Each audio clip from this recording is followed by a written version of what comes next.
quelques pistes d'éclaircissement, de réflexion sur la belle et grande liturgie que nous allons vivre ce soir à travers la vigile pascale.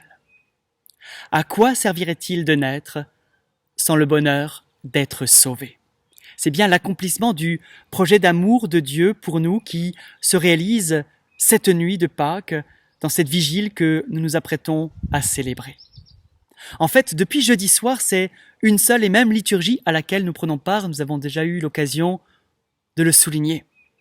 Il n'y a pas eu de bénédiction finale jeudi soir, pas de rite d'ouverture ni de bénédiction finale vendredi, et nous continuons à accompagner le Christ dans son œuvre de salut.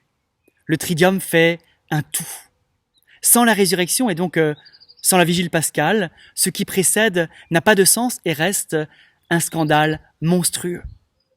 Mais inversement, sans les 2 jours qui précèdent, sans l'horreur du péché qui met Jésus à mort, on ne peut pas comprendre la profondeur de l'amour de Dieu pour nous dans sa résurrection.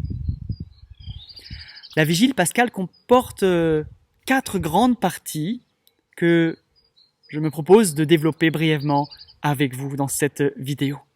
Tout d'abord, l'office de la lumière et l'annonce de la Pâque avec le chant de l'exultate. Ensuite, la liturgie de la parole qui fait mémoire des merveilles de Dieu. 3e partie, la liturgie baptismale et enfin, la liturgie eucharistique. Tout commence donc par l'office de la lumière et l'annonce de la Pâque. Alors, d'ordinaire, cette année nous en serons privés, mais d'ordinaire, la liturgie commence en dehors de l'église, à l'extérieur autour du feu pascal. Le feu est béni et on allume le cierge pascal à ce feu. Le cierge pascal représente le Christ. Et d'ailleurs, nous l'acclamerons, lumière du Christ. Et de fait, Jésus s'est souvent présenté comme la lumière véritable qui éclaire tout homme, notamment dans l'Évangile selon saint Jean. Et ainsi, il nous fait passer des ténèbres de notre péché, ténèbres du mal, à la lumière. Moi, lumière, je suis venu dans le monde pour que quiconque croit en moi ne demeure jamais dans les ténèbres. Nous sommes en effet pas déjà pleinement dans la lumière. Il y a encore une part de ténèbres en nous, un lieu de combat. Et c'est le combat spirituel. Le combat spirituel ne concerne pas uniquement les moines, les moniales, mais chacun de nous. C'est notamment l'expérience que décrit l'apôtre Paul. Je ne fais pas le bien que je veux et je commets le mal que je ne veux pas. C'est donc la difficulté à aimer les autres, à nous convertir, à décider de prier régulièrement, bref, de nombreux obstacles qui nous empêchent d'être pleinement unis au Père. Or, Jésus, en nous illuminant, vient nous en libérer. L'œuvre de Pâques est une libération. La lumière qui brille nous montre le chemin du salut et de la vie. Alors la voie est ouverte pour le chant de l'exultate. On exulte de la joie de Pâques. Ce texte magnifique chante le bonheur d'être sauvé. Voici la nuit où le Christ, brisant les liens de la mort, s'est relevé, victorieux des enfers. Le Christ, ton Fils ressuscité, revenu des enfers, répandant sur les humains sa lumière et sa paix. Moment de grande joie, la merveille tant attendue s'accomplit et l'on s'exclame. Bienheureuse faute qui nous valut un tel Rédempteur. Ce qui n'avait pas de sens, le péché, la souffrance et la mort, notamment la mort du Christ que nous avons célébré ces derniers jours, prend un sens à la lumière du Christ, à la lumière de la résurrection. Ainsi, dans nos vies, ce qui n'a pas de sens, c'est absurde, scandaleux, peut prendre du sens si on l'offre au Christ dans le mystère de Pâques. Dieu est celui qui, d'un mal qu'il n'a jamais souhaité, est capable de tirer du bien, puisque le mal le plus grand, la mort de son Fils, a tiré le plus grand bien, le salut qui nous est donné, la vie éternelle. Deuxième grande partie de cette vigile pascale, la liturgie de la parole. Elle est très déployée au cours de cette vigile et fait donc mémoire du plan du salut, c'est-à-dire de l'œuvre qu'il a plu à Dieu d'accomplir, le dessein d'amour bienveillant qui a fait de nous des fils adoptifs selon que sa bonté l'avait prévu dans le Christ. c'est toute la providence de Dieu qui est mise en avant. On voit vraiment qu'il a de la suite dans les idées. Et nous pouvons nous dire, qui suis-je pour que tu aies fait tout cela pour moi? Parce qu'il aurait fait la même chose, quand bien même il aurait eu que toi ou moi à sauver. Il aurait fait tout cela pour toi ou pour moi. L'Église prévoit jusqu'à 7 lectures de l'Ancien Testament, toutes suivies par un chant ou un cantique. Puis c'est le Gloire à Dieu dont nous avions été quelque peu privés, sevrés dans ces derniers temps. Un passage de l'Épître aux Romains, et puis l'Alléluia tant attendu, le récit de la résurrection cette année chez saint Matthieu. Brièvement, quelles sont ces 7 lectures? Tout d'abord, le livre de la Genèse, création du monde qui trouve son sommet dans la création de l'homme. L'homme est bon, il est voulu pour Dieu, et il y a une certaine typologie avec la création nouvelle. Deuxièmement, le sacrifice et la délivrance d'Isaac, le fils bien-aimé. Dieu fait alliance avec les hommes à travers le peuple juif. Il apporte le salut. Notons aussi ici la typologie Isaac-Christ. Troisième lecture, le passage de la mer Rouge, libération d'Israël. Ce texte est toujours lu. Il dit l'œuvre du salut et de libération que Dieu accomplit pour l'homme et pour l'homme esclave du péché. Quatrième lecture, chapitre 54, prophète Isaïe, l'amour de Dieu pour Jérusalem. L'alliance de Dieu avec son peuple n'a pas d'autre fondement que l'amour. Et le Christ a aimé l'Église comme son épouse.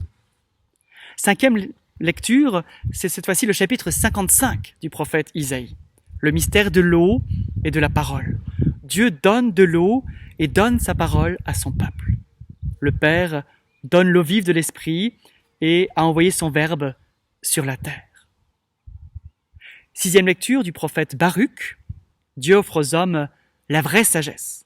Dieu conduit son peuple en lui donnant le trésor de la sagesse pour qu'il vive en son amour. Le Christ est la vraie sagesse. Et septième lecture, tirée du prophète Ézéchiel, c'est la promesse d'un cœur nouveau, d'un esprit nouveau. Dieu nous donne son esprit pour transformer les cœurs de pierre en cœurs de chair et ainsi pouvoir accueillir l'amour et aimer en retour. Il nous transforme en Jésus et par le don de l'Esprit, cela s'accomplit. Nous devenons semblables à lui. Ô Jésus, tu es doux et humble de cœur, rends mon cœur semblable au tien, pourrons-nous prier. Alors toute cette histoire sainte doit rejoindre notre histoire sainte, notre histoire sainte personnelle. L'œuvre que Dieu a accomplie en nous, comment il nous a attirés à lui, comment il a fait alliance avec nous, comment il a pardonné nos infidélités pour que nous puissions nous écrier « Béni sois-tu Seigneur de m'avoir créé. Béni sois-tu pour la merveille que je suis, qui est le fruit de ta création. » Il faut entrer dans le juste amour de nous-mêmes. Après cette longue liturgie de la parole, nous entrons dans la troisième partie de cette vigile pascale, la liturgie baptismale. Qu'il y ait ou non des baptêmes durant la vigile pascale, la liturgie prévoit une liturgie baptismale qui se réduit, le cas échéant, à la bénédiction de l'eau, avec une très belle prière qui fait mémoire de tout ce que Dieu a fait avec cet élément au cours de l'histoire du salut. En même temps, nous serons tous renouvelés dans les grâces de notre propre baptême. Nous pouvons remercier le Seigneur pour ce don qu'il nous a fait, entrer dans la vie divine, être ses fils et ses filles adoptifs, bien-aimés. Nous pouvons, cette nuit, rechoisir d'être fils et filles bien-aimés du Père, rechoisir notre baptême. Oui, Seigneur, ce soir, je te rechoisis, je rechoisis d'être ton disciple, je rechoisis d'être ton enfant bien-aimé. Très concrètement, cela se fera par le renouvellement de la renonciation au mal et la confession de la foi chrétienne, qui sont les deux temps de tout baptême. Enfin, quatrième et dernière grande partie de cette belle et riche liturgie de la Vigile pascale, la liturgie eucharistique. Alors, elle est plus habituelle, mais j'espère que nous nous habituons jamais à l'Eucharistie. C'est vraiment une grâce à demander, ne jamais s'habituer à l'Eucharistie, mais toujours en être saisi.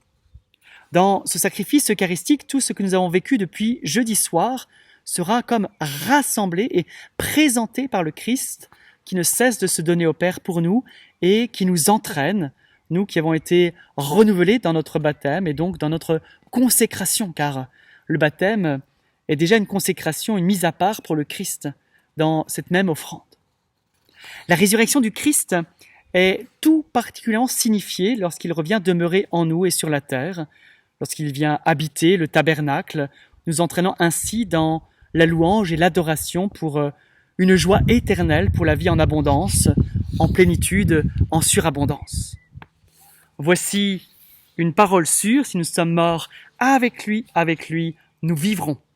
Si nous supportons l'épreuve, si nous souffrons avec lui, nous régnerons. Quelle qu'a été la qualité, la fidélité de notre carême si particulier cette année, quel qu'a été notre tridium privé de célébration publique, nous serons cette nuit morts et ressuscités avec le Christ Jésus. Alors, préparons-nous à entrer dans cette nuit très sainte, dans la nuit très sainte où Dieu nous donne de vivre de sa propre vie divine. Préparons-nous à la résurrection de Jésus, préparons-nous à notre propre résurrection. Préparons-nous à ressusciter avec Jésus.